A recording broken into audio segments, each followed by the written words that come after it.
মধ্যপ্রাচ্যে গেল 4 দশক ধরে ইসরায়েলের একক পারমাণবিক আধিপত্য বিরাজ করছে। সেটিই মূলত এই অঞ্চলের অস্থিরতার বড় উৎস। পৃথিবীর আর কোনো অঞ্চলে এমন কোনো একক ও অনিয়ন্ত্রিত পারমাণবিক শক্তিধর রাষ্ট্র নেই। বর্তমান সংকটের জন্য ইরানের পরমাণু আকাঙ্ক্ষার চেয়ে ইসরায়েলের অস্ত্র ভাণ্ডারই বেশি দায়ী। কারণ ক্ষমতা থাকলে কেউ না কেউ সেটি প্রতিরোধ করতে চাইবেই। আশ্চর্যের বিষয় হলো, ইসরায়েলের বিরুদ্ধে এতদিনে কেবল ইরান ছাড়া আর কেউ প্রতিদ্বন্দ্বিতায় নামেনি। 2012 সালে ইরান ইসরায়েলের প্রক্সি যুদ্ধ নিয়ে এমনই মতামত দিয়েছেন প্রখ্যাত রাষ্ট্রবিজ্ঞানী কেনেথ নীল ওয়াল্টার্স। স্যান্ডেলিনা সো, রূপচর্চায় আভিজাত্য। ইরান ইসরায়েলে চলমান সংঘাতেও ওয়াল্টেজের সেই পর্যবেক্ষণটি খুবই প্রাসঙ্গিক। তার পর্যবেক্ষণ অনুযায়ী ইরানের পারমাণবিক কর্মসূচি ঘিরে চলমান সংকট 3টি পথে শেষ হতে পারে। প্রথমত, কূটনৈতিক তৎপরতা ও কঠোর নিষেধাজ্ঞায় সম্মিলিত চাপে ইরান তার পারমাণবিক অস্ত্র অর্জনের পরিকল্পনা থেকে সরে আসতে পারে। কিন্তু এটি খুব একটা সম্ভাবনাময় দিক নয়, কারণ কোনো দেশ যদি পরমাণু অস্ত্র অর্জনে দৃঢ় প্রতিজ্ঞ হয় তবে তাকে ফেরানো যায় না। উদাহরণস্বরূপ বলা যায় উত্তর কোরিয়ার কথা। অসংখ্য নিষেধাজ্ঞা আর জাতিসংঘ নিরাপত্তা পরিষদের প্রস্তাব সত্ত্বেও তারা পরমাণু অস্ত্র নির্মাণে সফল হয়েছে। দ্বিতীয় সম্ভাবনা হল, ইরান সরাসরি পারমাণবিক বোমা পরীক্ষা না করে একটি ব্রেক আউট সক্ষমতা অর্জন করবে। অর্থাৎ তারা চাইলে খুব অল্প সময়ের মধ্যেই পারমাণবিক অস্ত্র তৈরি ও পরীক্ষা করতে পারে এমন অবস্থানে পৌঁছে যাবে। ইরানের বর্তমান শাসকদের অভ্যন্তরীণ রাজনৈতিক প্রয়োজন মেটাতে ব্রেক আউট সক্ষমতা বা চাইলেই দ্রুত পারমাণবিক অস্ত্র তৈরির সক্ষমতা পর্যন্ত পৌঁছানো একটি কৌশল হতে পারে।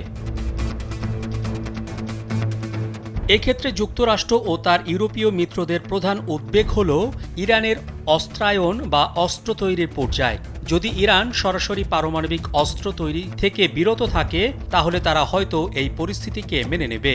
কিন্তু ইসরায়েল অনেক আগেই স্পষ্ট করে দিয়েছে যে তাদের দৃষ্টিতে ইরানের উল্লেখযোগ্য সমৃদ্ধকরণ সক্ষমতাও অগ্রহণযোগ্য হুমকি। ফলে এমন এক বাস্তবতা তৈরি হতে পারে যেখানে ইরান পরমাণু অস্ত্র তৈরি না করার ব্যাপারে নির্ভরযোগ্য অঙ্গীকার দিলেও পশ্চিমা শক্তিগুলো সন্তুষ্ট হবে, কিন্তু ইসরায়েল তা মানবে না। তৃতীয় সম্ভাবনাটি হল, ইরান তার বর্তমান পথেই এগিয়ে গিয়ে প্রকাশ্যে পারমাণবিক পরীক্ষা চালাবে এবং নিজেকে পরমাণু শক্তিধর দেশ হিসেবে ঘোষণা করবে। মার্কিন ও ইসরায়েলি কর্মকর্তারা বারবার বলছেন এ ধরনের পরিণতি তাদের কাছে একেবারেই অগ্রহণযোগ্য। তাদের ভাষায় পারমাণবিক শক্তিধর ইরান হবে ভয়াবহ, অস্তিত্বের জন্য হুমকিস্বরূপ।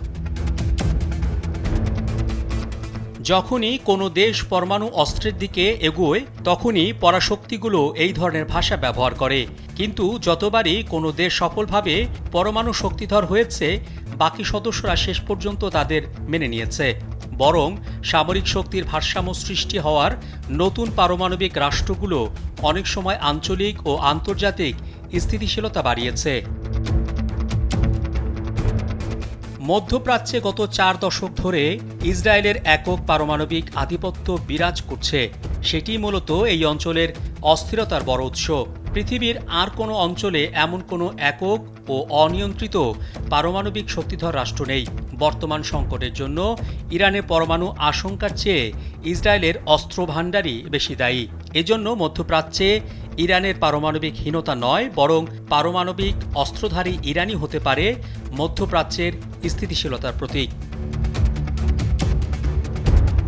মোহাম্মদ শাহাবুদ্দিন মাহতাব, কালবেলা।